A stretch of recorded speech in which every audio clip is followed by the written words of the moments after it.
Fala galera, tudo bom? Aqui quem fala é o professor Igor Valdez, professor de Química, e eu tô vindo aqui fazer um comentário sobre a prova do Enem 2020 realizada no dia de hoje, né?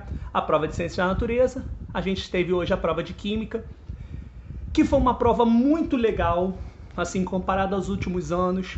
Algumas coisas têm que ser destacadas aqui. Primeiro, a variedade de temas, muitos temas diferentes foram abordados, a ausência de alguns temas que também vem caindo recorrente, o surgimento de outros que vinham caindo.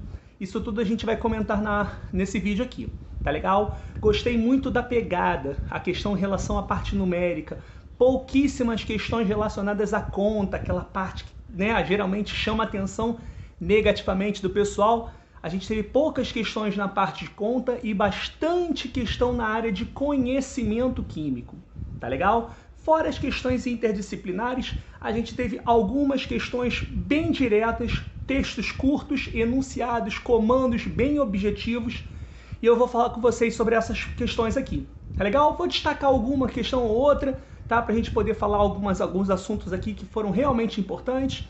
Vou começar destacando então a parte dos assuntos que não caíram, comparado a anos anteriores, né? O principal assunto, a questão de eletroquímica, que era um assunto recorrente, todo ano vinha caindo e nesse ano você pode sentir a ausência desse assunto. Isomeria também foi um outro tema que não foi abordado diretamente, né? Era uma questão com alguns assuntos assim já, né, bastante com profundidade em provas anteriores, ficou essa ausência aí. E destacar, por exemplo, a volta de radioatividade, que não caía há 3 anos na prova do Enem, volta a cair esse ano, uma questão falando sobre bomba atômica, foi um tema bastante legal. Então a gente teve uma pegada assim com algumas voltas de alguns assuntos e principalmente abrangendo vários temas. Eu acho isso muito importante na prova. Cinética caiu, eletroquímica não caiu, equilíbrio químico caiu, aquela questãozinha de Le Chatelier, a gente vai falar sobre isso agora, tá legal? Então algumas questões que eu quero destacar com vocês, tá certo, pessoal? Começando pela questão que falava, a questão número 100 do caderno azul, era a questão do polímero. Muito legal essa questão, tinha alguns temas importantes ali para serem abordados. Eu estou aqui com a prova aqui embaixo, então vou falando com vocês alguma parte interessante do tema, tá legal? Tinha lá um polímero de PVC, que era o polivinilcloreto. Você tinha ali a retirada, e ele falava um gás diatômico heteronuclear, isso chama atenção, 2 átomos diferentes, então você já podia descartar as letras A e B. E aí depois tem a questão de reagir no indicador ácido-base. Quando você jogava o indicador básico havia reação, então era um indicativo que era uma substância de caráter ácido. E ainda assim a questão de jogar o bicarbonato, o carbonato de sódio, Na2CO3, e formar CO2. Então você ficava ali entre HCl e CO2. Obviamente, se você tem CO2, vai jogar carbonato, né? A reação não é para esse intuito, e sim o HCl. Quando você joga o HCl no carbonato de sódio, aí você tem a formação de NaCl, cloreto de sódio, e H2O mais CO2, que era a pegada da questão. Então essa era uma questão muito legal que abordava polímeros, reações orgânicas, né? Aquela questão de saber quais são os produtos, reagentes, uma questão bem legal que falava do HCl até como a resposta. Uma outra questão que eu gostaria de destacar com vocês aqui, galera, é a questão de Le Chatelier, que é um assunto que também tem muita recorrência em provas. Se você vai fazer outros vestibulares, você provavelmente vai encontrar esse assunto. Então a questão que falava sobre os fones de ouvido, que era para você ter um cartãozinho para você identificar se estava seco ou se havia umidade. Então como fazer para você deixar o ambiente seco? E aí você tinha uma reação, um lado azul e um lado rosa. O lado azul era para onde você estava querendo fazer o deslocamento dele.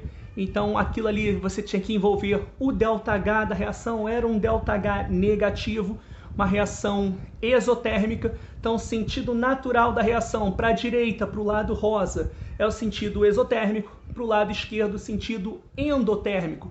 E aí por conta disso, se eu queria tirar a água, tinha que deslocar para o outro lado. E aí a questão pedia o que fazer. Resposta correta, você deveria aquecer o sistema ali, porque ao provocar o aquecimento, o aumento da temperatura desloca para o lado endotérmico. Lado endotérmico era o lado do sentido inverso, o lado azul da reação. Então era o aumento da temperatura. Como eu disse, outras questões muito legais, a de radioatividade, que falava da bomba atômica, que é um processo natural, a gente tanto falou isso, né? Até nas revisões que a gente teve, que é um processo de fissão nuclear. Um átomo de urânio, há nêutrons, partículas de nêutrons que vão quebrando aquele átomo, formando partículas menores, só que geram outros nêutrons nessa reação. Então você vai fazendo uma reação em cadeia até chegar ao produto final. Ele vai se pulverizando através de uma quebra, uma fissão nuclear. Tá legal, galera? Então eu queria destacar essas 3 questões com vocês.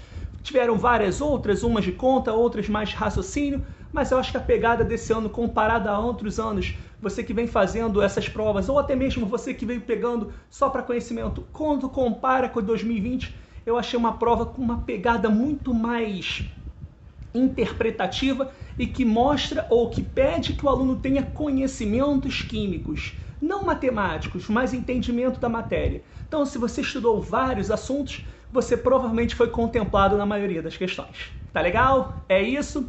Um super beijo, boa sorte para todos. Agora é aguardar o resultado, eu tenho certeza que você vai conseguir. Tá legal? Fiquem bem, galera. Tchau, tchau!